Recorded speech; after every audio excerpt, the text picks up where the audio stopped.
The Stephen A. Smith Show starts right now.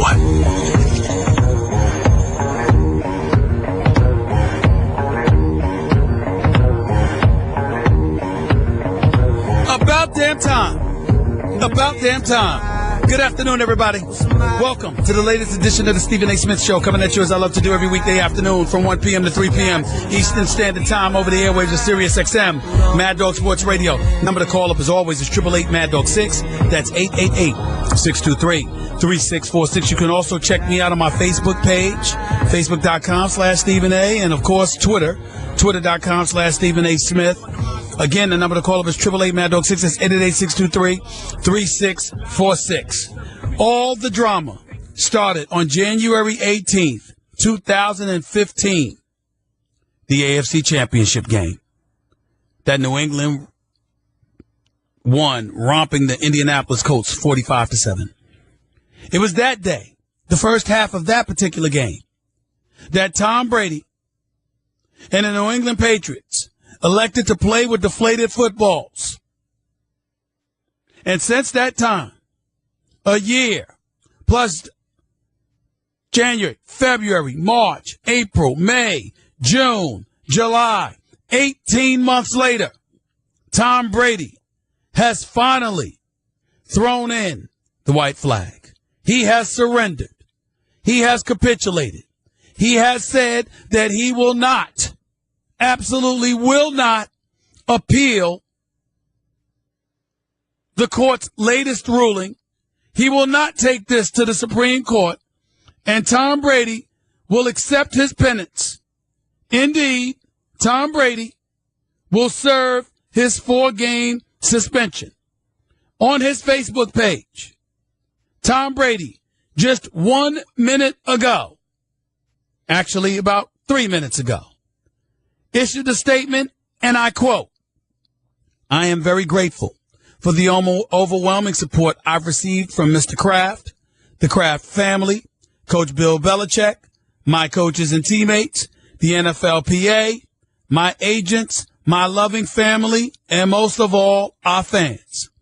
It has been a challenging 18 months, and I have made the difficult decision to no longer proceed with the legal process.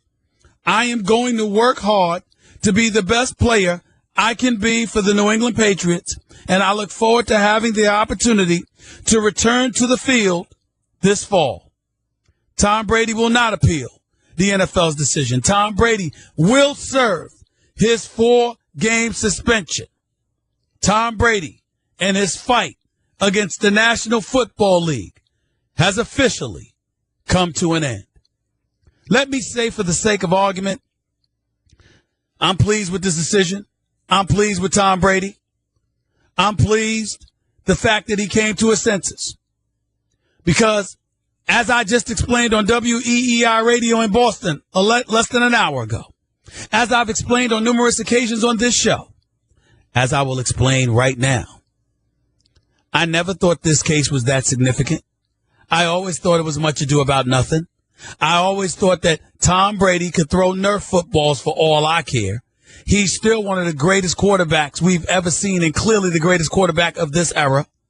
And if he was throwing Nerf footballs and he romped the Indianapolis Colts 45-7, so be it. But I also contended, don't tell me he's completely innocent in all of this, that he knew absolutely nothing, that as the quarterback who gets the ball snapped to him from behind center, who hands it off to running backs, who throws it to wide receivers and tight ends, that you didn't know, nor were you an extreme beneficiary, if not the ultimate beneficiary, of deflated footballs. Don't tell me you knew nothing. Now, you may not have known that it was below the legal limit. You may not have known that you were committed a violation. You may not have tried to cheat at all, because I'm certainly not going to call Tom Brady a cheater. You might have made an honest mistake. But the fact of the matter is, it was a mistake the NFL deemed you should not have made. And it is my contention that the 4 games that Tom Brady is going to suffer by missing is primarily His fault. Now, Roger Goodell, the commissioner for the National Football League, definitely oversteps. His penalties can be excessive. His rulings can be a bit perplexing. All of that is true. Absolutely. And does Roger Goodell's power need to be challenged? Absolutely. Should he have some of that power stripped? Should an independent arbitrator get involved in the process so he doesn't find himself in a position of being judge, jury, and executioner? Absolutely. All of that is true. But it does not negate the fact that A, those powers were granted to him during a collective bargaining process that the players, if nothing else, were unsuccessful in confiscating from him. It does not negate the fact that his powers are in writing, that the CBA, for all intent and purposes, to the courts is the Bible. Courts don't want to get involved. I don't care how much they get involved. Because of due process, what have you, they have to. And yeah, you can get the 2-1 rulings like Tom Brady initially got. Or actually, Mr. Berman, Judge Berman, giving him that ruling. And I'll go through the timeline of when those things occurred in a second. But the fact remains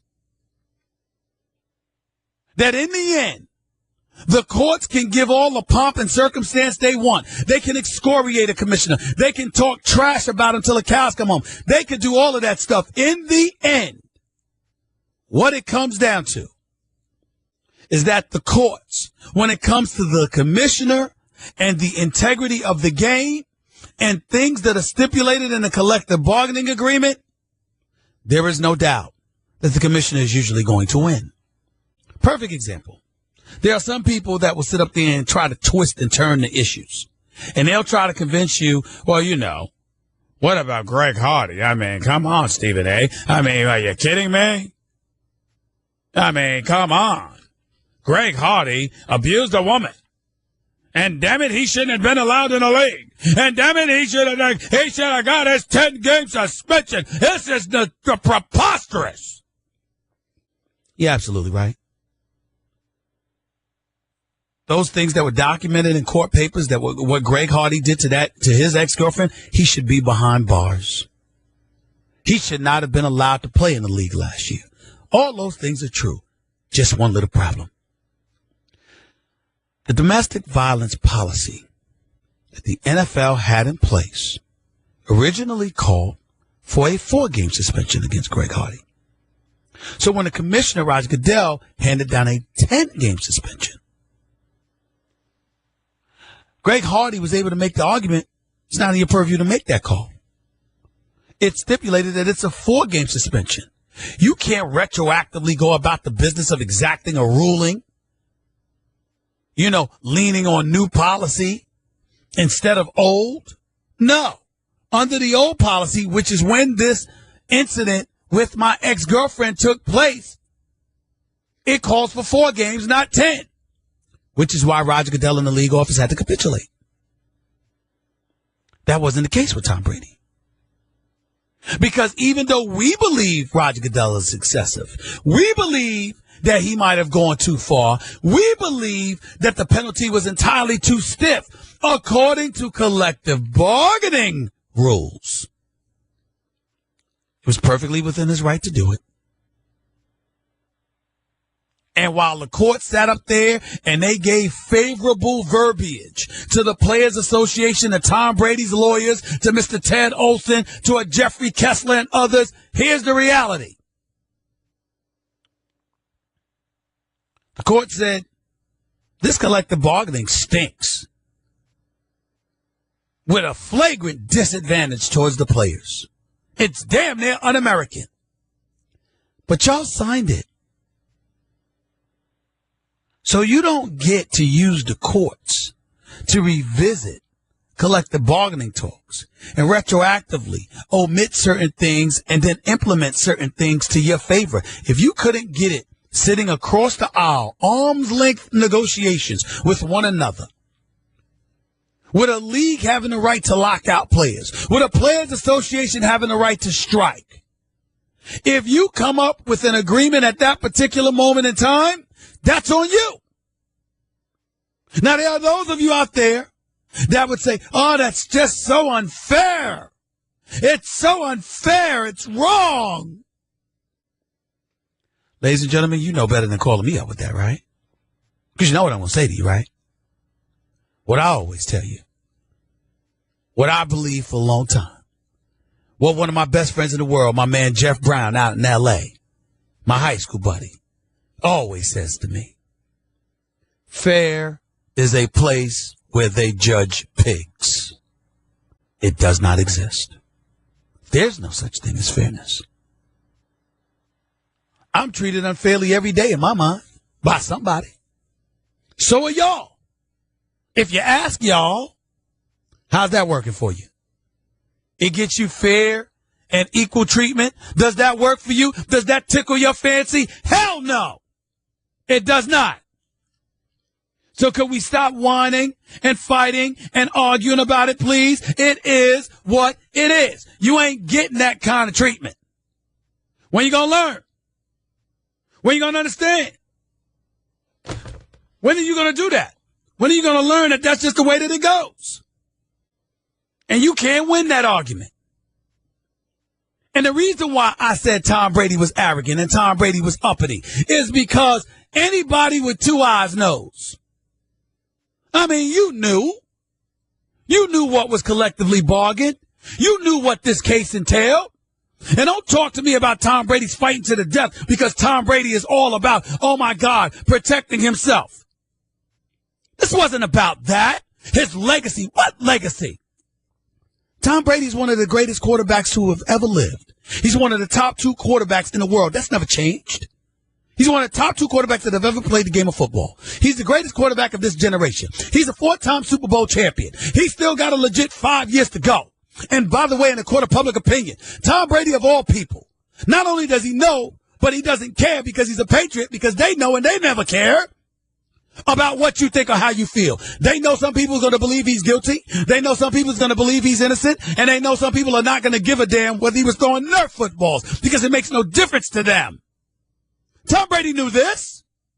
So he wasn't fighting for his legacy.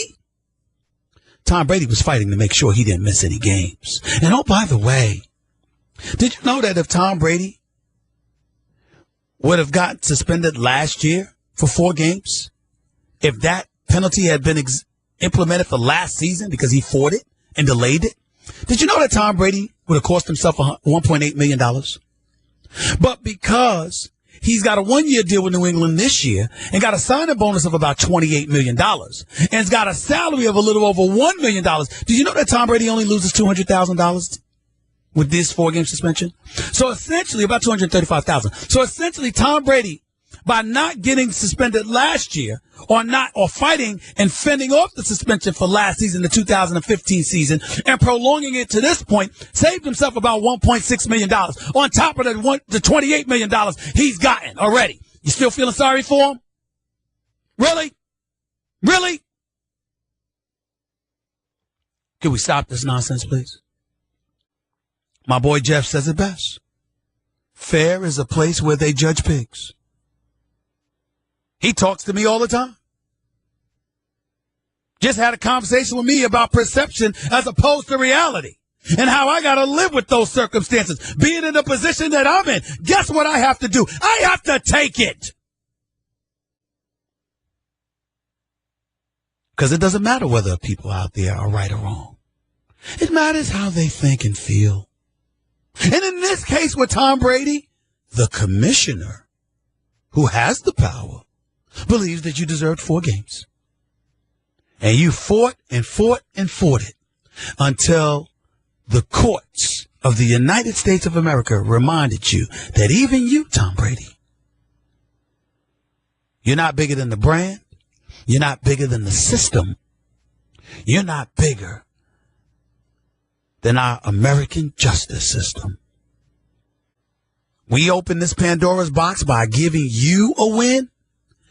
It opens the floodgates, and everybody comes to us, trying to omit and eradicate things that they collectively bargained and agreed to.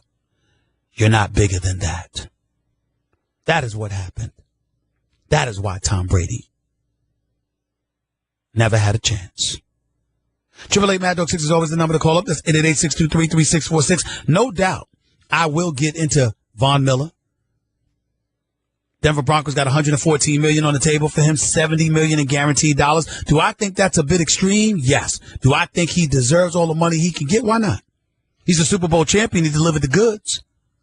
Do you know that the Denver Broncos won a league record 11 wins, 11 games by 7 points or fewer, including 2 in the AFC playoffs that made the Super Bowl berth possible? Did you know that? Did you know that Peyton Manning, because of age, attrition, etc., didn't look good last year, and the defense is the one that came to the rescue? Do you know that Von Miller, since Denver, with Wade Phillips switching to his inside role, actually he was the outside linebacker in the 3-4 defense. Do you realize that unleashed him? Do you realize what a cornerstone of this franchise, this defense, Von Miller is, and what he's worth to this Denver Broncos defense? And oh, by the way, in case y'all forgot, Peyton Manning's not the quarterback for the Denver Broncos anymore. They drafted this dude Paxton Lynch out of Memphis, who's probably not going to be ready for the first half of the season because he's a rookie. Do you know that means Mark Sanchez is probably going to be your starting quarterback?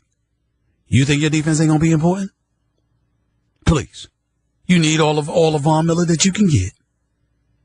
Do I think $70 million is excessive? Sure. But when Fletcher Cox signs for $63 million in guarantees, how can I whine and moan about Von Miller getting 70?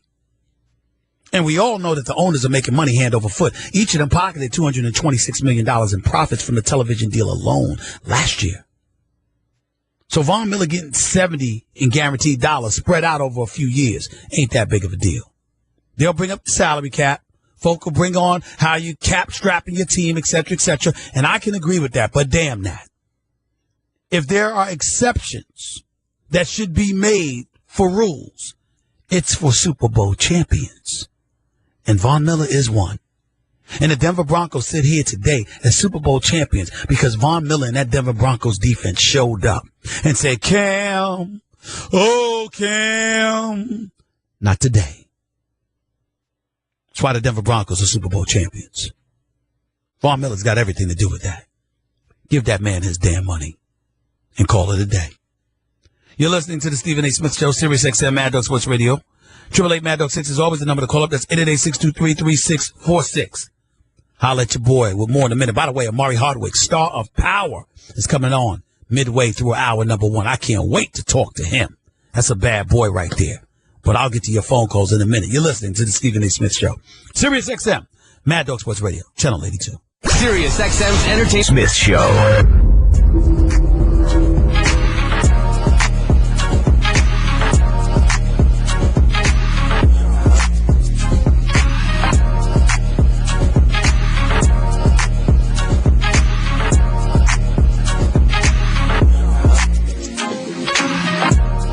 22 minutes past hour number 1, back here on the Stephen A. Smith Show, Sirius XM Mad Dog Sports Radio. I know other than Tom Brady and Von Miller, some people are calling up to talk about last night's town hall. There's but so much I can say. There were a couple of good points. Other things others would debate. I'm not going to excoriate the company that I work for a very, very simple reason. I'm not stupid. I like my money. 888 Mad Dog 6 is the number to call up. That's 888-623-3646. To the phones we go. Let's go to Ray in Massachusetts. You're live with Stephen A. on Mad Dog. What's up, Ray? What's going on, man? Talk to me, man. Well, I know your position. You know, I watch First Take. You know, I'm a big fan. And please continue to watch. Please continue to watch with my man Max Kellerman coming on board July 25th. Don't miss that, bro. Oh, I won't. Right. But I'm curious to hear your position because I want to hear, do you think Tom Brady's really guilty? I mean, do you really think, I know he knows about the deflated footballs. I don't believe he purposely told them to deflate footballs below the legal limit.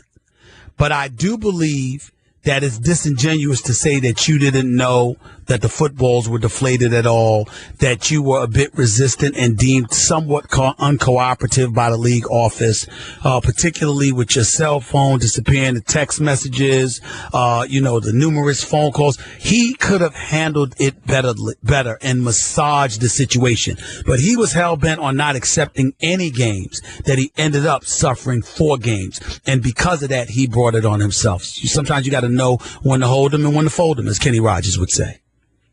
Yeah, and I was watching, after Deflategate first happened after the AFC Championship. I was watching Conan O'Brien, and Drew Brees was on it, and they asked him if he was in the middle of a football game, if he would be able to tell the air pressure, and he said absolutely not, the air pressure in the footballs.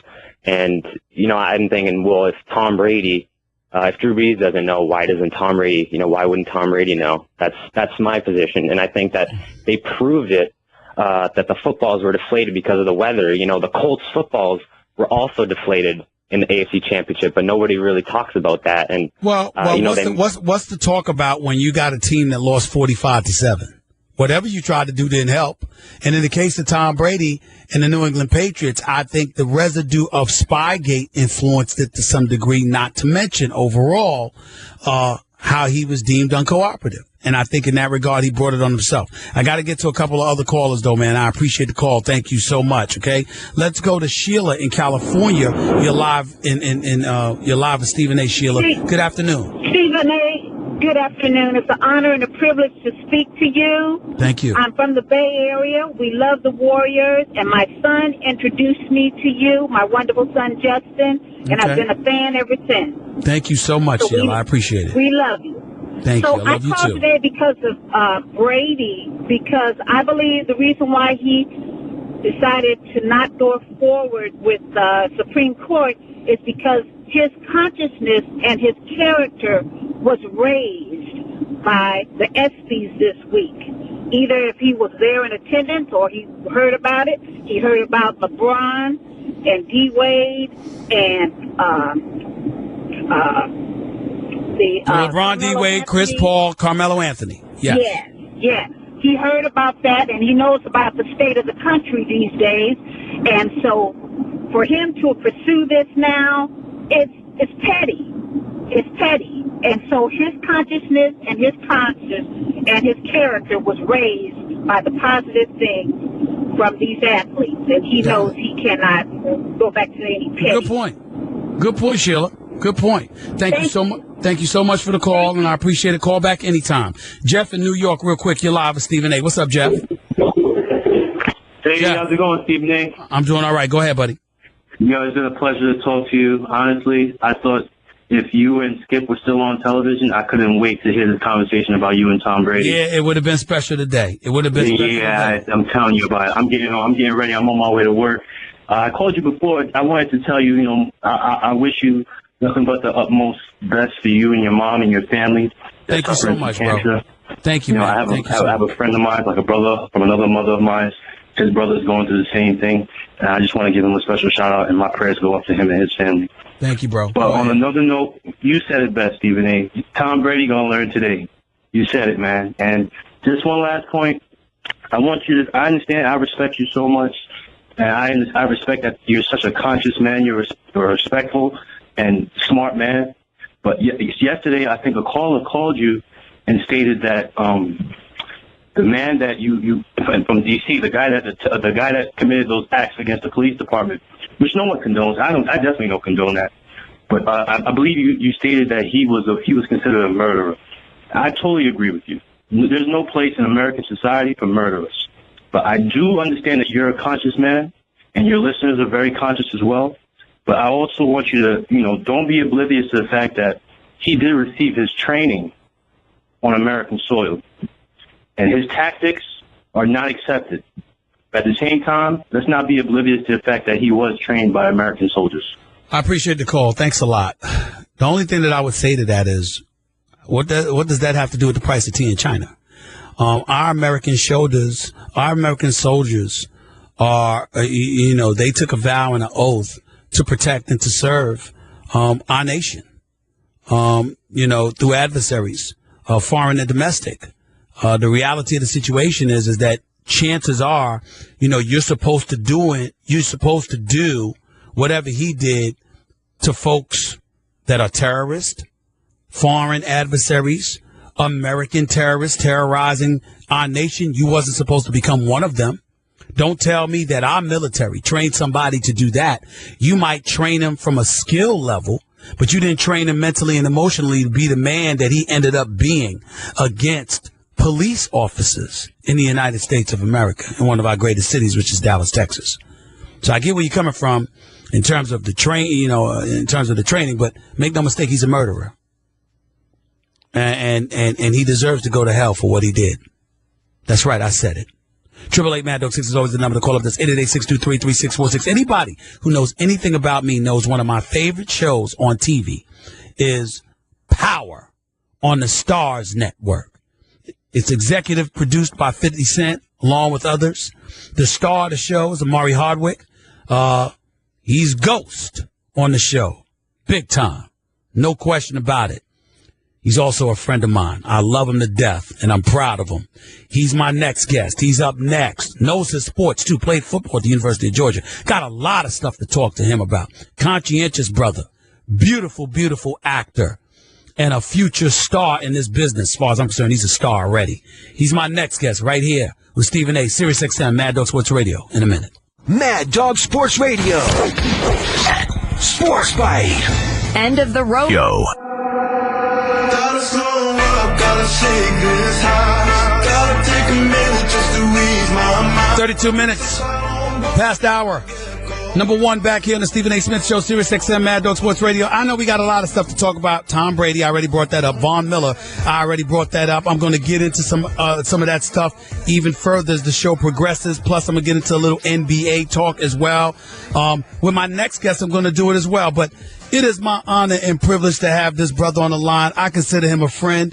He's a marvelous actor. I think he's sensational. I think the show Power on the Stars Network, my favorite show on television right now in prime time. Because everybody knows I love General Hospital, but that's daytime stuff. We're talking nighttime right now. I'm talking about Power on Stars, executive produced by 50 Cent. This guy is the star of the show.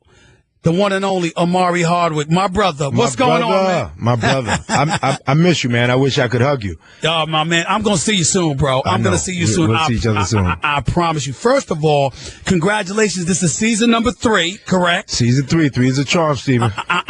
Listen, I can't. You know what? Here's the thing. Your show has me, it has me messed up because it's one of the rare shows that I've ever had that I watch the same episode 3, 4, 5 times. I can't get enough of it. That's good, man. Talk to me about season number 3. Talk to me about season number 3. Well, season 3 is even more of you watching back-to-back episodes. Going to happen a lot this season because, we see at the end of the season that Kanan has survived. We know that, right? We know Kanan is 50 Cent's character. 50 Cent's character, also our exec producer, Curtis 50 Cent Jackson. So he survived. Now it's incumbent upon Ghost to try to seal the deal in terms of bringing Tommy on one last effort to the light side, I guess, to the side that Ghost feels like is best for them, even though, of course, Tommy is like, nah, it's a non-negotiable for me. Our contract when we were 10 years of age stated that we will distribute illegal narcotics through the greater parts of New York City, and we will do it at a mass level, and that's all we need. And, of course, Tasha, played by Notori Naughton, follows suit in terms of his wife believing and wanting the same thing. They don't want the kids involved, but, of course, she wants the same thing for them and feels like there's no need to make a lateral move or even to have a different chapter brought into his life. And so we see season 3 Ghost becoming Jamie, and that's what's crazy for me. For me, playing Ghost comfortably for the first 2 seasons, exclaiming to be Jamie or acting like I was Jamie was one thing. But in season 3, it was really difficult for me at times as an actor to remember, like, oh, he's actually transitioning into the guy that he keeps acting like he was prior. Now he's Jamie. And let me just rewind because I had, Tommy Egan, he's your partner on the show. That's right. His name is Joseph Sikora, fabulous actor himself. He came and spoke right here on this radio show as well a few weeks ago. And one of the things that I marveled at, it was great interviewing him. And I remember you and I talked about this last year. He's the white guy. That's right. Who doesn't want to leave the drug game. That's right. You are a black man who also speaks fluent Spanish, by the way. Got a Spanish mistress, black wife, while at the same time wanting to leave the drug game to be legit with your wife wanting to keep you in, Tommy wanting to keep you in. Usually in America, the way our society is and how we view things from time to time, that's right. We're thinking Tommy Egan's character is the one that wants to be legit, where in this case, it's always been you. We keep getting asked, Stephen, the proverbial question that is coming across the desk of anybody that has a microphone, you included, is what conversations need to be had? Are there conversations being had? And how do we start the conversation if it's not being had in terms of race relations in a very divided country? Let's be honest, very divided. In my opinion, always has been divided. What I feel great about is the potential for America to be what we all sign up for it to be. I'm an optimistic glass half full person. What I've always loved about you, is that you got a perspective, not necessarily of glass half empty, but you have a realist perspective, which is why I started following your career, because you're a realist. And I think more of that realism is needed. In our show, the realistic reality is the diaspora of New York sees all of those colors. They do. But if the conversation is being subtly had by TV shows, by, engineers in the cafeteria, if they're working at an engineering firm, law offices, medical facilities, teaching facilities, the like, or at ESPN right here in Bristol, the conversations that we've chosen to have are in casting. And if you cast a white male to play, quote unquote, which was 50 Cent's idea, to play, quote unquote, the bad guy, the more hot-headed guy, the guy that is actually in visual display what a lot of the cops or policymakers are acting like or saying that young black men are in the streets, then we sort of have our own conversation going of at least shifting the bias. And that's the problem, man. There's such a bias in the streets of America that people don't really want to talk about. You absolutely have a bias. All of us have an innate bias towards different things, people, and ideas. And so we've done our job, man, to me, to have a Spanish mistress, whether it's liked or not. We've done our job to have a very strong, smart black wife. We've done our job to have a black man to be as bright and as complicated, and I mean bright as hell in terms of Ghost. Yes. Diverse, and then to have his best friend, damn near brother, be more of the hot-headed, quick thinking, if thinking at all at times. Tommy, played by Joseph Sikora, who, again, is extremely bright, so he brings the different layers to that character. But I think that's the reason that you like it, because I know how bright you are. And I think that really bright, passionate people get bored very quickly. And so we had to bring TV that allowed the wiser side of life to be entertaining. Omari Hardwick, known as James Ghost St. Patrick, on the hit show Power on the Stars Network, right here with Stephen A. Sirius XM Mad Dog Sports Radio. I hear what you just articulated as brilliantly and as eloquently as you did. 50 Cent, what I find amazing about him, he texts me a lot of times now where we're talking about things. And I remember before the episode where he actually shot and killed his own son because he felt his son betrayed him. He said, wait until you see what I do on this episode. So on one hand, Omari, he is living up to the hardcore imagery of what people's stereotypes and perceptions customarily are, whereas you appear to be on the complete opposite end of the spectrum. Is that a vision that's all about 50 Cent? Is that how he saw this really panning out? I think we'd be remiss if we didn't say it was a collective. Yes. It was a Courtney Kemp, the show's creator, who is from Connecticut. Okay. And an Ivy Leaguer, from Brown University and beyond in terms of her grad degrees. She was an incredible writer already in the making. She worked with the Bernie Mac show, her training, and then went on to The Good Wife, which was very well written. Wow. And then when she came, Mark Hanton, one of our dear producers, who probably isn't as known by many in the TV world, but he did 300, the movie 300. He did the next 300 as well. He got them together, bro. That's what happened. He got Courtney and Curtis together. And when you smash a guy that is super, super bright, who has figured out how to cut across the terrain, a very rough terrain of Southside Jamaica, Queens. That's right. But born with a level of intelligence that a lot of drug kingpins, not dealers, but kingpins are born with, which is that they could work for NASA. With the intelligence that they possess, they could solve many of the world's greatest problems. They could cure cancer if you had them really focused on, trying to find that cure. They're brilliant.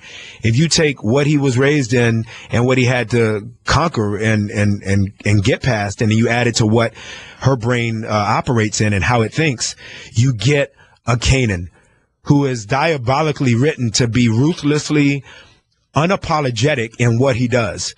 He's trained Ghost, but remember now, Ghost is part of how Courtney grew up, yet married to the way 50 grew up. So you needed, I guess, the actor that they felt in terms of Omari, who's from a very urban Decatur, Georgia, who is no stranger to a lot of violence, but went to an all-white high school playing sports, and then went to the University of Georgia, where the black athlete, was one of the larger factions of the small percentage of brown people that were at the school. And so I've lived on so many spectrums of life, and perhaps it begs the question, at the end of the day, a lot of black men, and she wrote this character to be played by a black man, a lot of black men are misrepresented when it is thought in America that we can't go from the White House to the projects in a nanosecond and speak the language that is needed in all environments in between those two.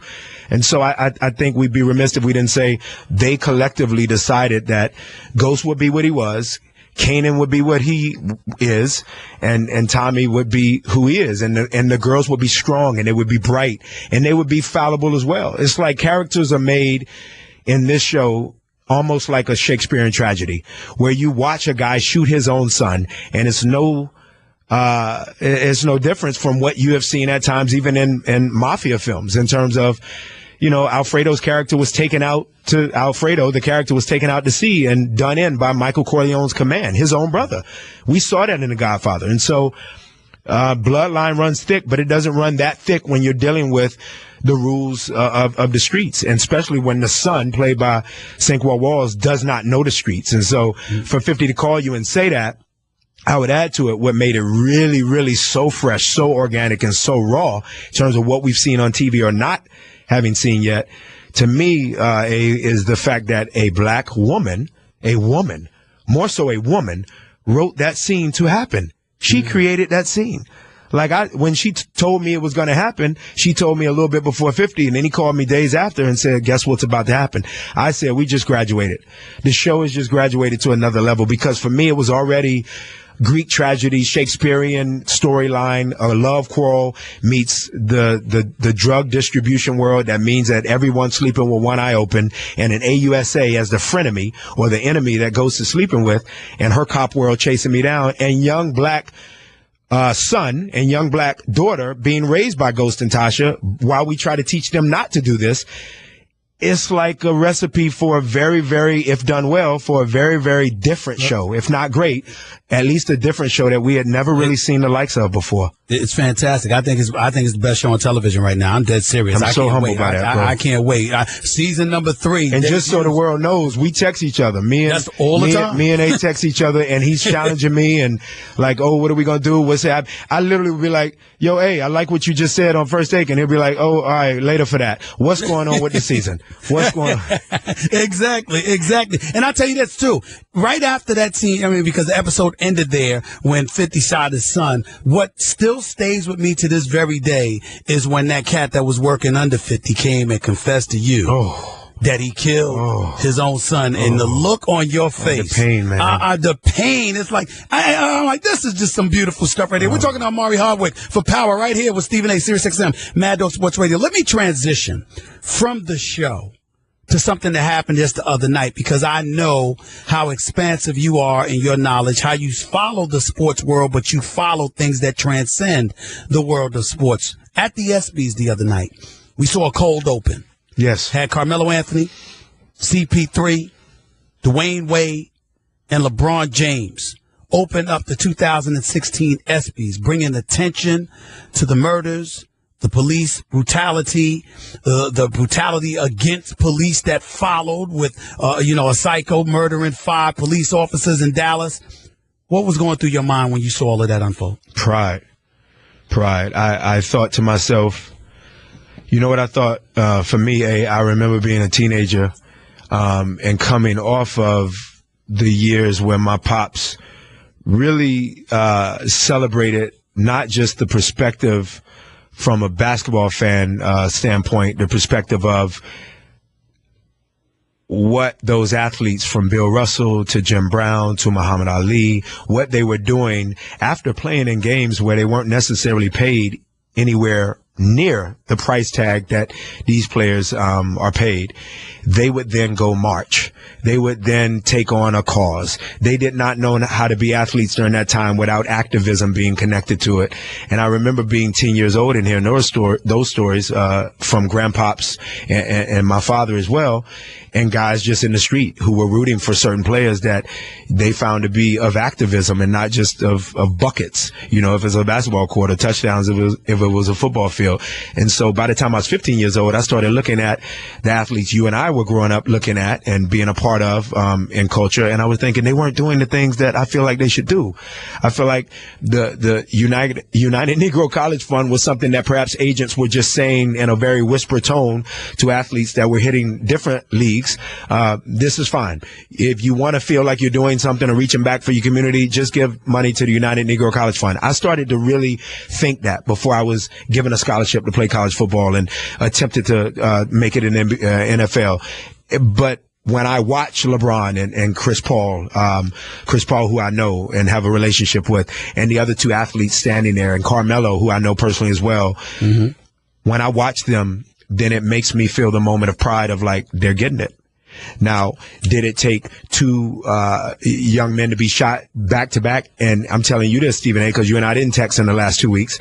On day 1 before the shooting, which would have been the 4th of July, quote unquote, Freedom Day in America. Yeah. I was approached wrongly by a cop in Long Island City in my neighborhood pizza joint. I'm in a patio. I put my foot, I guess he deemed wrongly, on a outside patio chair, the same foot that's connected to the leg that I had surgery on, and he was glaring at me from the gate. So I decided from the onset, this guy was trying to figure out what he could get me on, and I ended up going in, man. I went in on him, and I guess I was ready that day for my kids to go. I guess Pops got arrested, because for me, it was like, I've got a moxie, an awareness of who I am. Some black men don't. I love them even more because they don't, because I feel like I can aid that and whomever God throws my way. And yet, logically, I'm able to get myself out of this without being handcuffed and without him pulling a gun on me. But I got really incensed when I thought about, if I weren't of these possessive attributes that I have, what could have gone wrong? And for me, to think about the next day being the proof of what can go wrong, that 2 guys can be shot. One disclaiming, giving a disclaimer, I'm in possession of firearms, and then he still gets shot. Mm-hmm. The athletes, it's incumbent upon them. That's a word you use a lot. It is paramount. The onus is on us who have a microphone, who have a big platform, who look like young men who are being targeted at a gross rate. It is incumbent upon us, and the onus is on us to stand for something. And so I was proud that LeBron took that moment, and that those 3 athletes next to him, those 3 basketball players who I'm a fan of as basketball players, but more importantly now, who my respect has gone up tremendously because they took that stance. I was very proud. Your partner, Tommy Egan, on the show, Joseph Sikora, is from Chicago, and he spoke very eloquently about some of the trials and tribulations going on in Chicago. Because yes, sir. One of the things that I point to is that I have no problem with us bringing attention to brutality on the part of a few police officers. That's why you're great. No doubt about it. It's honestly why you're great. It's because that's in you. Has nothing to do with your vast command of all sports. It's what's in you. That's what you possess. The thing about it that really resonates with me, Amari, I also want to see these guys, folks within our community, speak just as vehemently against the black-on-black violence. Oh, absolutely. Because it's been taking place all over the place. Absolutely. And I don't think we address that enough. We do address it, but I don't think we address it enough. What are your thoughts about that? Complete agreement. I think, and I spoke the other day on Black Voices, Huffington Post, and it was a young brother, Stephen, probably 20 years, younger than us. He was a great, great kid, and I like him a lot. I walked away really liking him because the questions, though poignant and necessary, were not aggressive. And I finished, and literally my publicists were like, it was an incredible interview because he gave you a lob for such great topic of discussion. So one of the questions was just what you just asked, and I said, Rudy Giuliani, former mayor Rudy Giuliani, I said first off, he spoke out of turn. He spoke out of turn. Is not being called ignorant for saying that black-on-black crime exists. Stephen A., if I could speak for you, world listening, Stephen A. and Omari Hardwick will both say, Stephen A. Smith and Omari Hardwick and Joseph Shakur would all three say that is not a misnomer. That is true. Black-on-black crime is very much a epidemic that we are facing as the culture of Americans. But I would say a larger and much, much grander conversation has to happen as to why it is so easy for young black men of Southside Chicago, of Westside Chicago, of Decatur, Georgia, of Southeast Atlanta, of Southwest Atlanta, of Philadelphia, where Stephen A. knows no stranger to, of any urban community where 50 grew up, and the likes, throughout the greater parts of US of A. We know that black men have never necessarily had the coddling, the love, the equity in terms of the fairness of how they're being treated, even that of their counterparts, and that being black women or women of color. As black men, they have been made, and we have been made, myself included, as such a threat that it has been, at times, a blasphemous comment to say, you are the threat. And I don't understand why you are complaining about the things that you are then being punished for because you are the danger and you are the threat. When in reality, what's been threatened from the gate is our freedom, our liberty, our ability to read a book that is equal to the book of the kid that's in a school across the tracks. So many different things. So many things. And black men have never necessarily been told that they're beautiful, that they're kings, that they're really, really bright, that everything that is owed to a man who was claimed in this country by the Declaration of Independence to be all men equal in stature, we weren't even counted and credited as in the sentence as being men because we were counted as 3/5 of what the sentence was talking about. So how could you brush your teeth in the morning as a young black man, and when brushing your teeth, when you don't see beauty or when you don't see matter? I got to stop you because we got a hard break to go to. Oh, yeah, go to it. Seconds. Go to it. But listen. Power, I appreciate everything you just said. You know that. I'm going to elaborate on it extensively. But Power debuts this Sunday, July 17th, season number 3. I'm proud of you, bro, and I'm going to have you back on during the season. We'll talk soon. We'll talk this weekend. Love you, bro. Amari Hardwick for Power on Stars right here with Stephen A. Hour number 2 up next. I'm Mad Dog. How did this happen? It's Sign On Sports. Buckle up, Buttercup. With Adam Sign. The New York Jets don't have a contract for their best player. You can't make that up if you try. Muhammad Wilkerson has been disrespected by this organization for a long time.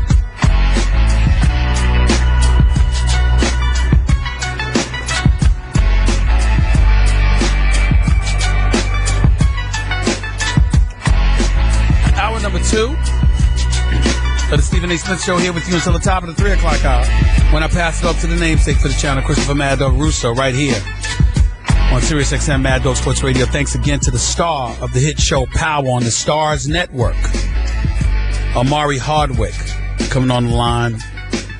We've got a growing friendship. I think he's a fantastic actor. He's a great guy.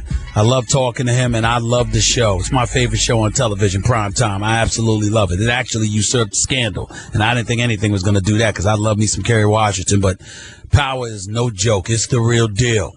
No question about it. So season 3 debuts this Sunday, July 17th. 9 p.m. on the Stars Network. Can't wait. Absolutely can't wait. Couple of interesting tidbits on the political side. Donald Trump has announced via Twitter his VP choice. It's going to be Governor Mike Pence from Indiana. You're a conservative. I don't see how you can have a problem with that. He's got a good record in Indiana. A lot of people didn't like some of the things that he did, some of those rules. Gay community thought that he was a bit biased, etc. But if you're a conservative, you don't have a problem with this pick. Good luck with that. Good luck.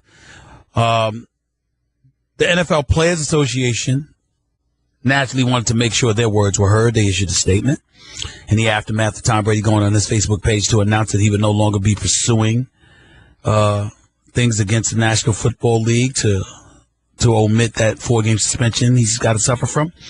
The NFLPA just issued this statement about 45 minutes ago. It says, and I quote, after careful consideration and discussion with Tom Brady, the NFLPA will not be seeking a stay of the 4-game suspension with the Second Circuit. This decision was made in the interest of certainty and planning for Tom prior to the New England Patriots season. We will continue to review all of our options, and we reserve our right to petition for cert to the Supreme Court. So basically, what the NFLPA is saying is they'll drop the case against Tom Brady, but they will continue to review all options to see what they can exploit in terms of going after Roger Goodell and diminishing his power. Yeah, whatever. Good luck with that. You know? Good luck with that. 888 Mad Dog 6 is always the number to call up. That's 888-623-3646. Since I really didn't get to any calls in the first hour, I'll get to them now. Let's go to the phones at 888 Mad Dog 6. It's 888-623-3646. Let's go to my man Carlton in Massachusetts. You're live with Stephen A. Mad Dog. I knew you called. What's up, buddy? How you doing? I'm doing well. How are you? I'm doing all right. Talk to me. I got to hear your thoughts about all of this. Take it away. The floor is yours. When I first saw the ESPN story, I thought Bill Belichick had hacked Tom Brady's Facebook account. But I'm not so sure this is done. You know, Schefter's saying that the union is going to petition for certiorari, to hear this case. And so while they're saying that they're not going to be seeking a stay of the 4-game suspension with the Second Circuit, I wonder if that also includes they won't be seeking a stay of the suspension with the Supreme Court. So, well, the bottom line is Tom Brady's dropping it on his end. So if the Players Association is doing it, they're entitled to do it. They're a union. We can understand them fighting a good fight to the end. We get that. Yeah. I wonder if they, though, would have standing to actually ask for a stay in that it would irreparably harm the union or something if he actually served 4 games. But let's cross that bridge when we get to it. But if this is over as far as Brady's suspension goes and he serves the 4 games, what this is a victory for the 31 other owners, really 30 because of Green Bay's collective ownership, who got sick and tired of the New England Patriots incessantly competing against them, because there is absolutely no way that Goodell would have pushed this as far as he did if he did not have the support of the other owners. They were driving the bus on this. And after Spygate, and they knew how long this whole Deflategate had been going on, and they were just tired of it, absolutely tired of it, as were the coaches, the other team's coaches and GMs. And this narrative about it not making a difference in the Indy game, I grant you that, but it's a false narrative. They were deflating footballs in the 35-31 Ravens game the week before the playoff game. In fact, they've been deflating footballs all the way back to 2007 when Jim McNally got installed as the officials' locker room attendant at Gillette Stadium. And that's indicated by all the fumble data. Do you know that in the first 7 years of Bill Belichick's reign, the Patriots were in the bottom third of teams in terms of fumbling in the NFL, which is to be expected. How would I not know, Carlton? You've told me that about 10 times. That would be expected because, Gillette's an open, cold weather stadium. There's rain and snow, and especially in December and so forth. And they vaulted to top in the league after McNally got installed as the officials' locker room attendant. I mean, it was a sea change, absolute sea change. Okay. So this affected, their record and their successes and so forth, and we'll never know how much. What we do know is, instead of just falling on their sword and accepting this a year ago, last summer, what happened is $7 million of the same players' money who were the brunt of receiving the downside of the cheating got wasted, and they were able to successfully restructure Brady's contract to avoid the $2 million penalty that he was going to get from a 4-game suspension, and they also gave him $11 million more in cash above and beyond what he was going to get in the next 2 years. He's got $28 million, and then he's going to get paid about $1 million, about close to $1 million this year, because it's only going to cost him about $235,000. So Brady's still going to pocket approximately $29 million. He's just going to have to miss the 4 games. Yeah, you count next year. He's also on a $1 million salary next year, so $30 million in new cash. Now, that's not all the money Brady's making, because he's gotten signing bonuses in the past that also covered this time frame. But he was due to make $19 million in cash this year and next, and the restructuring actually pays him $30 million in cash this year and next. And so, he's $11 million more than he was otherwise going to collect, and avoids the fine. So they were able to get around that, but at least now the owners have said there has been a cost to this repetitive, incessant cheating against us, and let's hope it stops. Let's hope that Bill is not conjuring up some new crazy way to, skirt the rules and get one over on his opposition. We'll see. We'll see. All right. Thanks a lot, Carlton. I appreciate the call, man, as always. As always. Let's go to Miguel in Miami. You're live with Stephen A. on Mad Dog. Miguel, how are you? Hey, Stephen A., first-time caller right here at the University of Miami. Hey, I'm just calling on Tom Brady and the suspension. Me and my boys here in Miami, we always talk about, who had the better career, Peyton Manning or Tom Brady. But, with all the rings he has, with all this controversy, and with Bill Belichick controversy, all this, Spygate, Deflategate, is it really worth it to have all these championships, all the success, but with the controversy surrounding you? Is it really worth it? He didn't ask for the controversy to surround him, and I don't think that Tom Brady made a concerted effort to cheat. The point is that he was fighting because he was trying to proclaim his innocence. I'm just saying there comes a point in time when you need to know better. You need to know when you don't have the leverage that you think you have and call it a day. And he fought tooth and nail and waited to the last possible drop until he did that, which was unfortunate. Yes, but the arrogance that Tom Brady has, just wow. I got you. Definitely so. Definitely was arrogant. I appreciate it, man. Thank you so much for the call. Let's go to Hassan in New York. You're live with Stephen A. on Mad Dog. Hassan, good afternoon. How are you? Good afternoon, sir. How's everything going? Glad to have you back. It's good to be back, even though I'm only back for this week. Understood, go ahead. Understood. I ain't finished with my vacation yet, but go ahead.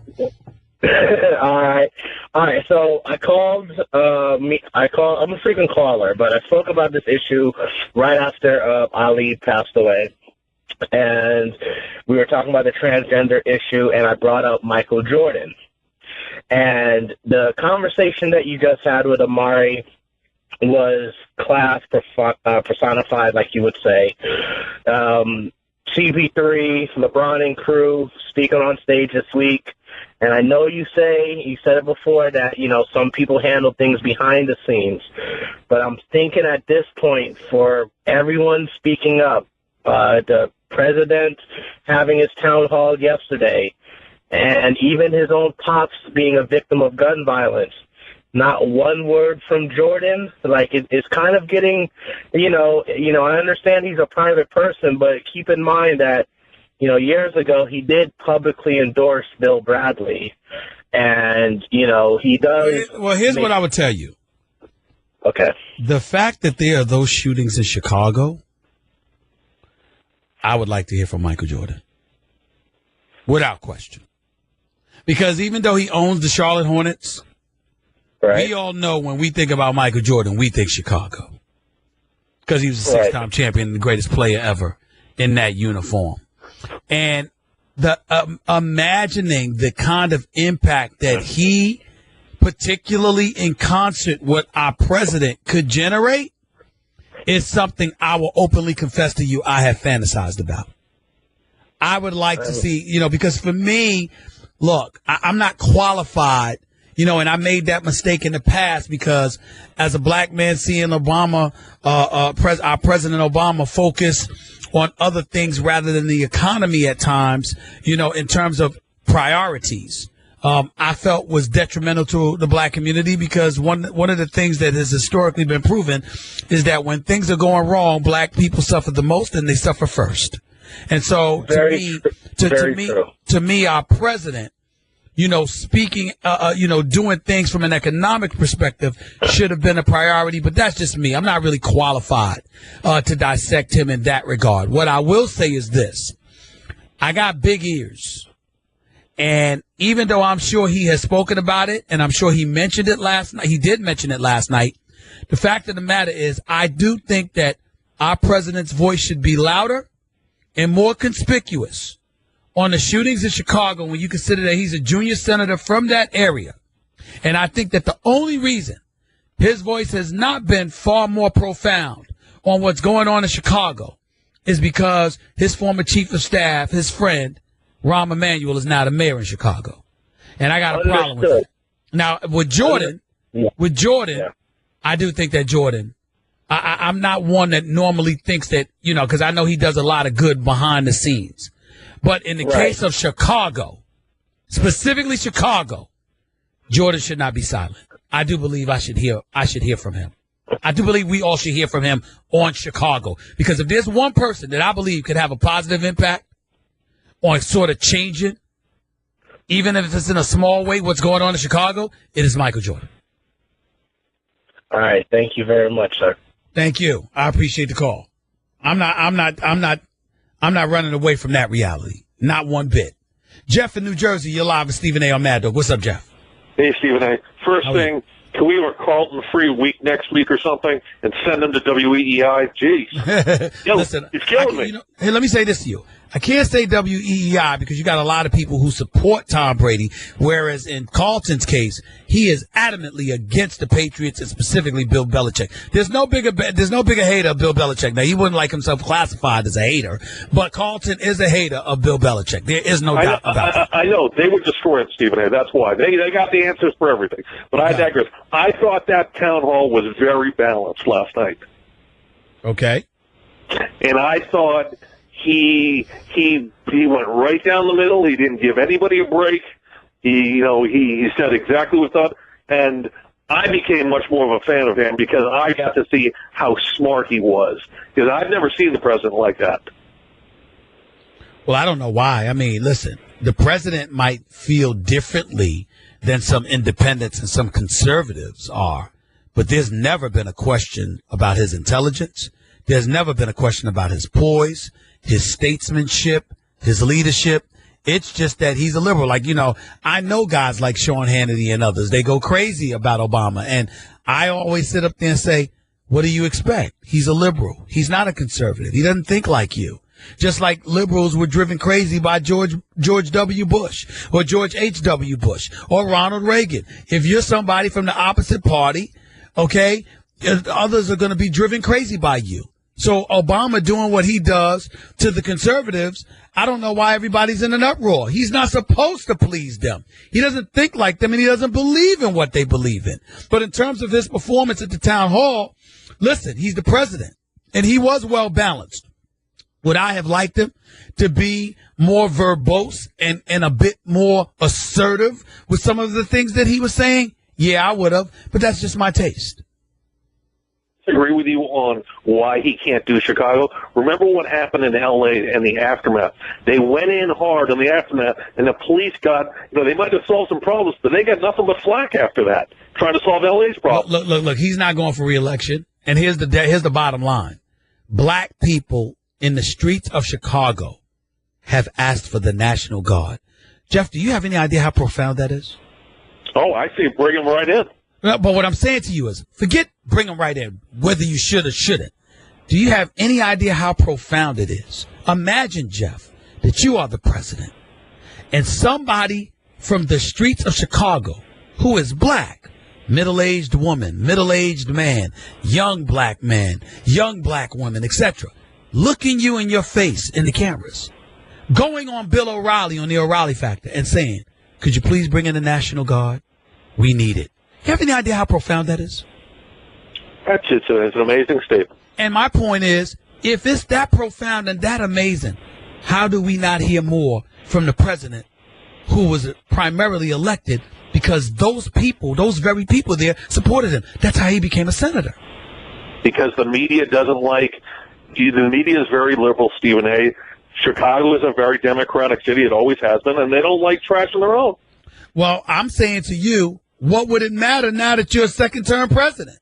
Now, if you're Hillary and you're running for president, that's different. But if you're already in office and you're about to leave, why do you care?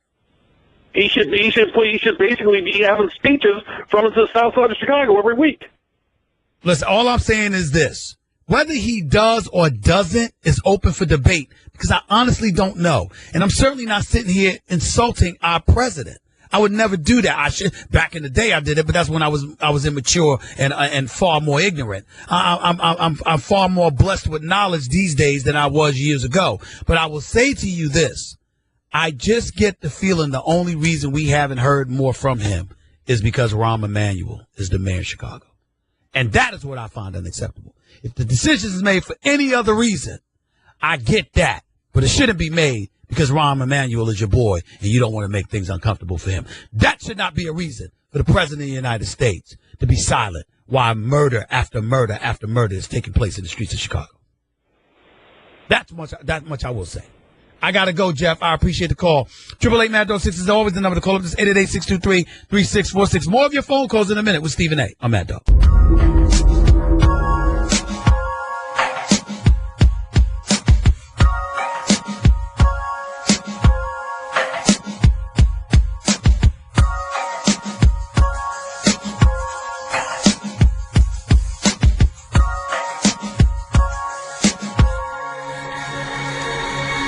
22 minutes past hour. Number 2 back here on the Stephen A. Smith Show, Sirius XM Mad Dog Sports Radio. 888-MAD-6 is always the number to call up. That's 888-623-3646. Let's go to Paul in Virginia. You're live with Stephen A. on Mad Dog. Paul, good afternoon. Hey, Stephen, how are you, sir? I'm all right, and you? Pretty good. I tell you, that gentleman that was talking about Belichick, he knows his stuff. He's done his homework. I tell you what. Yes, he has. Carlton. It was a pleasure to listen to. Look, I have a challenge for you and everybody else that's listening to this radio. I think we need a revolution. And that revolution is we need to tell people that it's better to have kids in a family unit with a father involved and not just have kids without a father. And nobody talks about it. It's a cultural thing. We're afraid to hurt people's feelings. We don't want to say something to anybody. Paul, I do that. Listen, I'm not married, but I'm a father. And I tell people all the time, that's not ideal. But there is no excuse on the planet Earth for a parent not to be a parent. Just because things don't work out between the two parents has nothing to do with your obligation to be the greatest parent you could possibly be in providing and protecting for and nurturing your child. There is never an excuse for that. Asking that people should get married first before they have children. Excuse me? I said, is there anything wrong with asking people that asking people that they should become wedlocked before they have children? No, there's nothing wrong with that. I wish I would have done it. But here's the problem. Right. Here's the problem. So many people in society already have not. You know what percentages now I heard? I heard it's 40%. All right, but listen to my point. Listen to my point because I want to come back to you because I want to hear your response to what I'm about to say, okay? You listening to me, Paul?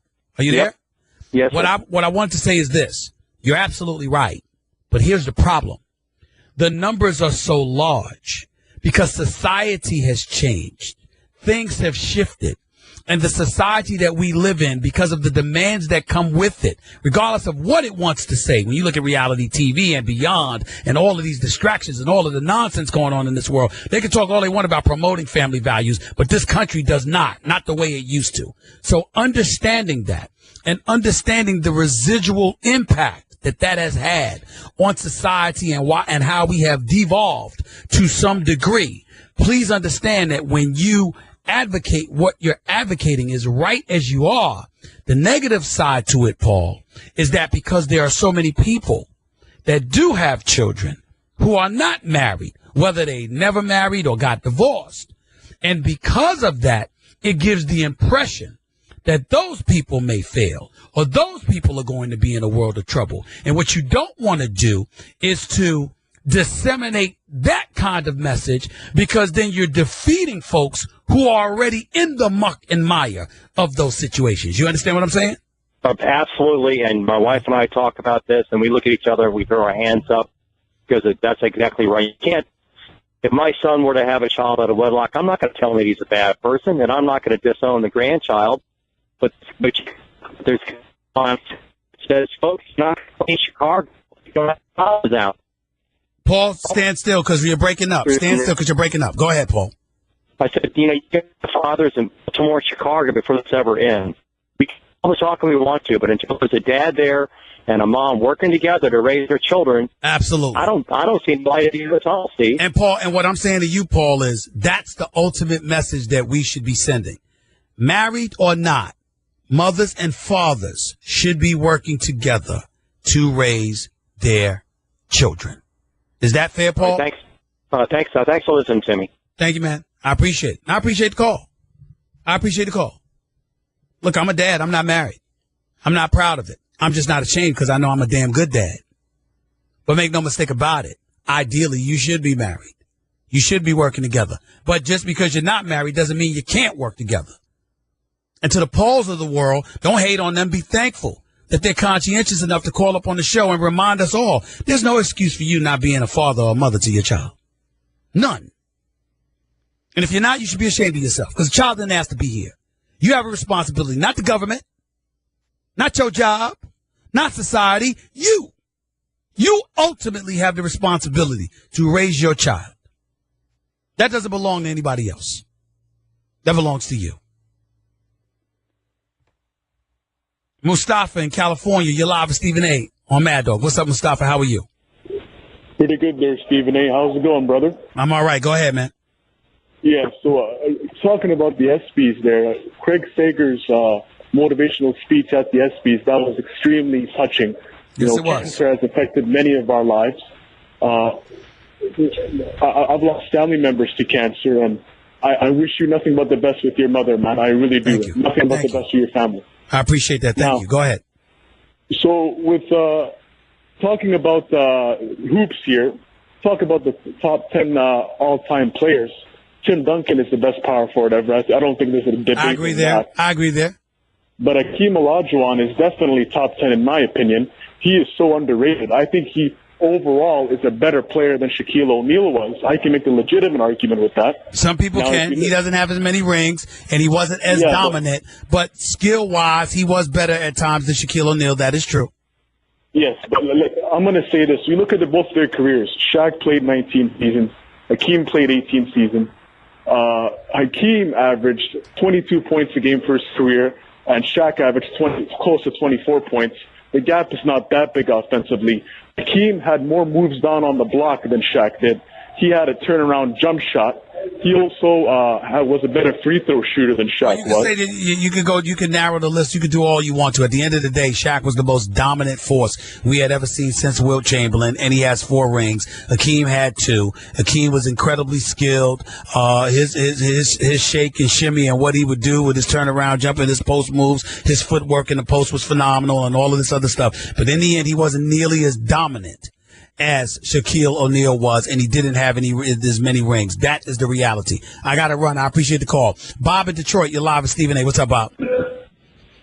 Hey, Stephen A. Talk to you. I never got a chance to get to my question. What can we expect changes on First Take now that we got a Kellerman? More boxing, or what's going to change? Well, first of all, I think him being younger, he's quick on his feet. Skip is Skip. Skip's one of a kind, and I'm not ever going to take anything away from him. He's the one that asked me to come on the show with him. I mean, Skip is the man, and I'm going to miss him dearly. But Max Kellerman is accomplished. Obviously, you might talk a little bit more boxing. That is his level of expertise. But at the same time, Max can talk about any sport. He can talk about the news. He's highly intelligent. He's highly motivated. He's a hard worker. He goes out there. He's very unapologetic about his positions. He doesn't mind disagreeing and bumping heads and going back and forth with somebody the likes of me. We're friends. We've known each other for years. We didn't didn't know each other for as long as Skip and I have known each other, but I've known Max Kellerman for years. I'm a friend of his. He's a friend of mine. Profound respect for him and what he brings to the table. And as far as I'm concerned, the best is yet to come. Whatever it may entail, whatever it may be, there's no doubt it's going to be different than what Skip brought, because there's only one Skip Bayless. There's only one Skip Bayless.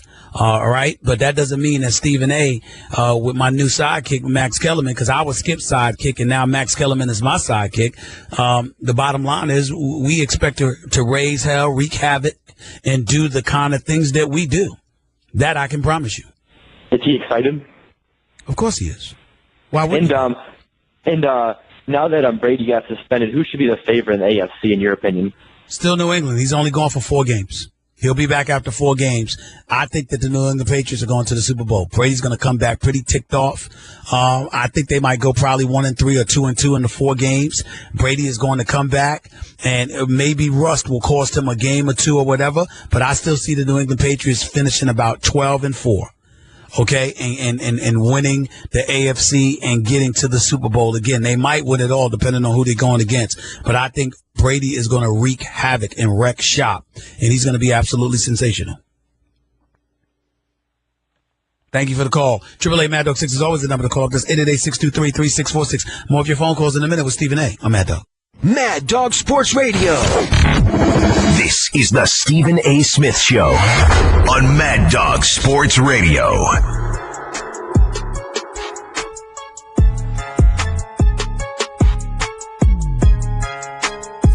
Back to the phones we go again right here at the Stephen A. Smith Show. Sirius XM, Mad Dog Sports Radio, 888 Mad Dog 6 is always the number to call up. This 888-623-3646.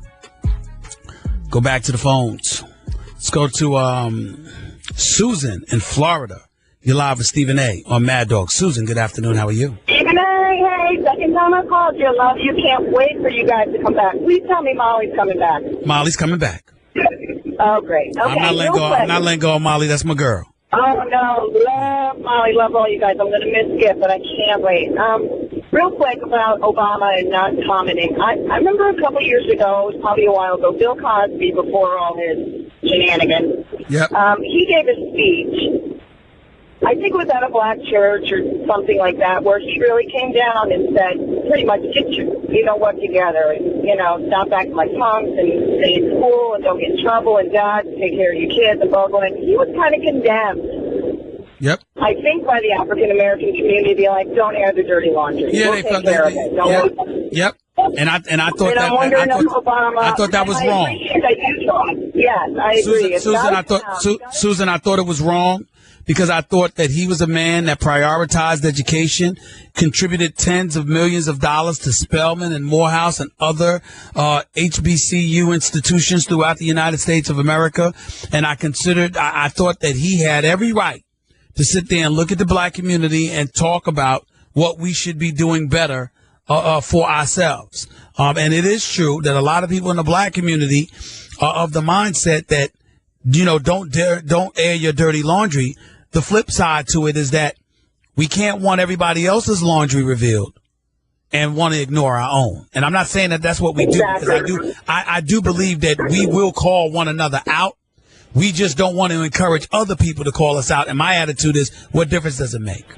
What difference does it make? Absolutely. And if anybody, Obama of all people should be really, I wish he would talk about it more, because it's an awful situation. It's sad. It's just heartbreaking. And children are getting killed, too. And it's just awful. It's awful. Yeah. And I am thrilled about Tom Brady, because I am a huge Jet fan. So the more he's gone, the better. Susan, thank you so much. Have a great weekend. Thank you. Take it easy. We're coming back on July 25th. First Take, myself with Max Kellerman. By the way, I'd be remiss in neglecting my heartfelt condolences to those who lost loved ones in that tragic I don't know if event is the right word, but 10 children and adolescents were among the 84 people killed on a waterfront in Nice, France, when a Tunisian who lived in the seaside city intentionally drove a heavy truck through crowds of people until he was shot dead by the police. So, my heart goes out to all of those loved ones out there. I mean, what do you say? I mean, we live in a crazy, crazy, crazy world. We really do. And it's pretty damn scary, to be honest with you. Let's go back to the phone calls at 888 Mad Dog 6. Let's go to Joe in Maryland. You're live with Stephen A. on Mad Dog. Joe, good afternoon. Hey, Stephen, how you doing, sir? I'm doing all right, man. Thank you for calling. Yeah, man. Hey, condolences also, man. I called my brother this morning, man. He's in France, so we was kind of worried about him, but, we got the worry back that he's okay. Crazy world, man. Yeah, it is. Man, I wish Omari, because Omari was on a roll, man. You had to cut him off. You know what I mean? He was going at it. Well, we did talk for 23 minutes. Yeah, I know. But I had the hard break because of the commercial. We couldn't get around it. Trust me. Yeah, I enjoyed it. Hey, Stephen, man, I got to go with that other caller, man. I got to say Elijah one, to me, was better than Shaq, man. He never had a Kobe. He never had a Dwayne Wade. As far as skill-wise, I just think he was a better center. But I didn't say that Olajuwon wasn't better. I said at the end of the day, he wasn't as dominant as Shaq, and he doesn't have as many rings as Shaq. Man, you see what he did? You remember what he did to Shaq, though? In the finals? I remember what he did when Shaq was in Orlando. That's what I mean. It was in Orlando, exactly. Right. And when Shaq got he got with Kobe, and Yeah, but also, but Shaq was a baby in the business. Shaq came into the league in 1992, bro. Yes, this is 1990. Right. This is 1995 when Olajuwon gave it to him. Now, come on now. Yeah, he did, but he gave it to him though. But yeah, Shaq, great career. Them guys had great careers, man. One more thing, man. Shout out, man. I'm from Newport News, Virginia. My man AI, Bubba Chuck, whole squad, bad news, man. Hey, I'm happy for my man. He going into the Hall of Fame, man. And I'm glad, man, you're gonna be there to put him in right, bro. All right. Thank you. Definitely. I appreciate you, man. Thank you so much. Let's go to Lisa in California. You're live with Stephen A. Good afternoon, Lisa. How are you? Hi, Stephen. How are you? So Thank you for calling. awesome to talk to you. Thank you so much. Go ahead. Oh, man. Big fan. I'm a big fan. I'll get to my point real quick. I'm going back a few callers to Paul, who stated he implied that there needs to be a father in the family to raise children properly. Paul in Virginia. Kind of in the middle of the call. Okay. I have a lot of friends that are lesbians, and they have children that they've adopted, and they raise them beautifully. These are some of the most beautiful children that I've ever met, and they're well behaved, and they don't have fathers there for them. So I just wanted to call your show and just put that out there that there are families. Let me answer that. Let me answer that, Lisa. I think what he was alluding to were young black men in the streets of Chicago who've been killing one another. Because that's what I was talking about prior to him coming on the line. So he's talking about young men in single homes without fathers, because that's the image perpetuated by the media and beyond, whereas there's a lot of children who have black fathers and their fathers are definitely in their lives. Okay. But he was talking about those young black men and the shootings in Chicago. I don't think he was getting into, your sexual orientation and things like that. I don't think he was going in that route. I really don't. Okay. All right. Well, I just wanted to say that there's a lot of same-sex couples, lesbians, that are raising children phenomenally in this country. And I have one other thing. But let me ask you this question. Lisa. Are they living in areas like the areas in Chicago? Well, they live in Houston, Texas, so they live in decent areas. They do. Yeah, I'm just talking about the environment has a lot to do with impacting your success because of the challenges you face. The challenges that you face when you're middle class and beyond, if we're being totally honest, are entirely different than when you're impoverished. You're right. I agree. Yeah. Definitely. Okay, go ahead. Thank you for taking my call. And just one other thing. Take it easy on my Saints, okay? We're coming back. Could you get a defense? Could the New Orleans Saints get a defense, Lisa? That's all I ask. Could they get a defense? I agree. Okay. Thank you so much. I appreciate the call. Let's go to Andre in Atlanta. You're live with Stephen A. on Mad Dog. What's going on? Dre, how you doing, man? Hey, how you doing, Stephen A? I'm good. Thank you for calling. What's up? Hey, I don't know if you read or saw the quotes from yesterday from Andre Iguodala and KD. I saw KD talking to some publication in China, and I didn't see anything from Andre Iguodala. So enlighten me.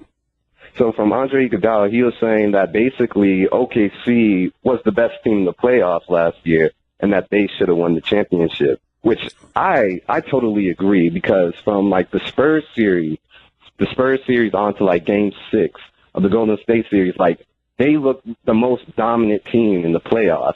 And and personally, if it wasn't for KD, I think they would have won. Like from Game 6, even though I think KD blew Game 6. Mm-hmm. Him and Russell Westbrook. It's just undeniable. 6 of the last 8 possessions were turnovers, including them two combining to go 0 for 3 with 6 turnovers in the last 2.5 minutes of a Game 6 of a Western Conference Finals with a berth to the finals on the line. There is no doubt that that's on KD. Maybe Russell Westbrook too, but definitely KD.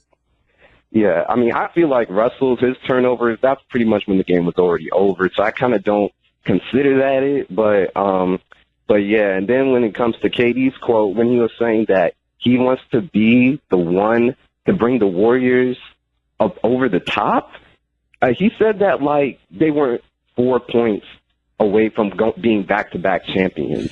Well, forget the 4 points. Forget the 4 points. If Draymond Green doesn't get suspended, Andrew Bogut might not have gotten hurt or whatever, but if Draymond Green doesn't get suspended for that Game 5, do we really believe that that Golden State would not have won the championship? I mean, I don't think he would have stopped Kyrie, but he probably would have slowed down LeBron. It's not about him. I'm saying they would have been fully loaded. Oh, yeah, I believe that. That's all it is to it. Appreciate the call, man. Thank you so much. Let's go to James in Florida. You're live with Stephen A. What's up, James? AAA Mad Dog 6 is always the number to call up. That's 888-623-3646. Let's go to Daryl in Los Angeles. You're live with Stephen A. What's up, Daryl? Daryl, are you there? Oh, man. Queasy in California, you there? Queasy, are you there? Yes, you're live on the air, bro. How you doing? Hey, how you doing? I'm doing pretty good, man, Stephen A. I really appreciate, you having the courage to touch on more topics than the average person out there. But just a real quick comment about the social unrest. One of the main things that's going on is with guns. And until we, as a society, decide to do something about this, I know a lot of people like to hang on to that Second Amendment, the right to bear arms.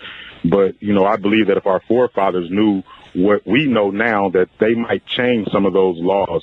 And I do know that they would change them because that's what they were all about. They saw something wrong and they had the courage to change it. And I really hope society, because with all these situations, it's pretty much guns are involved in every single one. And there's got to be something done. I don't know what the answer is. There's got to be something done. It's not the answer, but the one thing that I would say to conservatives out there, one of the things that drives me crazy is when everybody brings up the Constitution. The Constitution that was enacted in 1776, etc. Look, I'm the one like this. Look, y'all. Tell me that modifications need to be made. Tell me you don't like the modifications. Tell me you don't like the changes. But don't tell me that what our founding fathers, executed in the 1700s and the 1800s don't need to be touched. There are adjustments that are required because we live in a different world. Now, that doesn't mean the liberals are right. It doesn't mean the conservatives are right. I don't know all the answers. I'm not pretending to.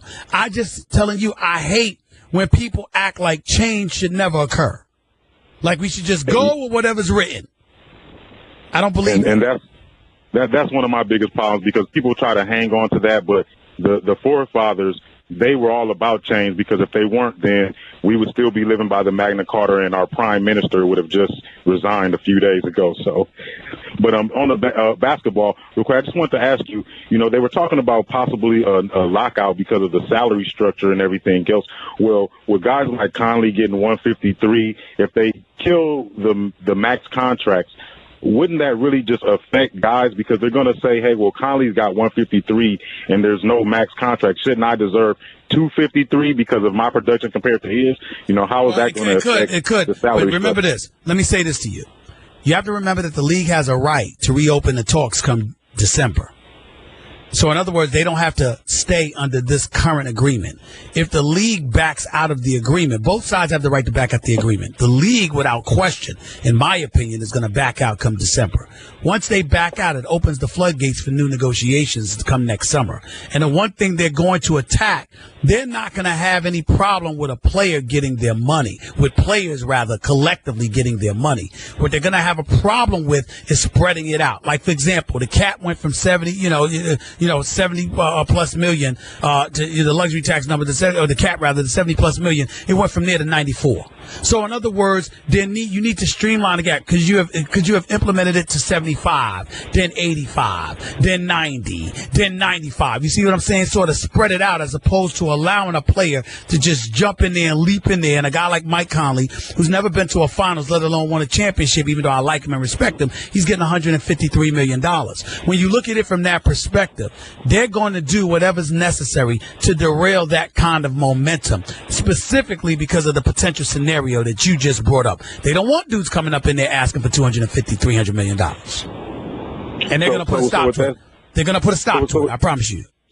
So with that said, guys like the Durant and LeBron James, they better get their money now. Get their money now. They better get their money now. That's what I said yesterday. They better get their money now. They better get their money now. Substantially less. That's right. I gotta go, man. I appreciate the call, though. They better get their money now. You're absolutely right. 888 Mad Dog 6 is the number to call up. It's 888-623-3646. Last segment coming up before my vacation again. Yes, I do have another vacation coming. It's Stephen A. It's Sirius XM Mad Dog Sports Radio, Channel 82. Past hour number 2 back in the Stephen A. Smith Show, Sirius XM Mad Dog Sports Radio. Got to pass it off to the namesake for the channel, Christopher Mad Dog Russo, in about 5 minutes. You will not be allowed to be on very, very long. Make your points quick and get on out. Let's go to Claude in Ohio. You're live with Stephen A. on Mad Dog. What's up? Stephen A. Smith, let me just say, man, I love you. I love everything you do. Between you and Karen Hunter, you guys have been activists for the black community. Thank you. Now, well, I got to rush you, Claude. Go ahead, bro. The song that you just had, I'll put it on. I think rap music, and until we acknowledge what rap music has done to our mentality with our young people, I think we're going to be in trouble. You can read the Bible, you can read books like Napoleon Hill, Think and Grow Rich.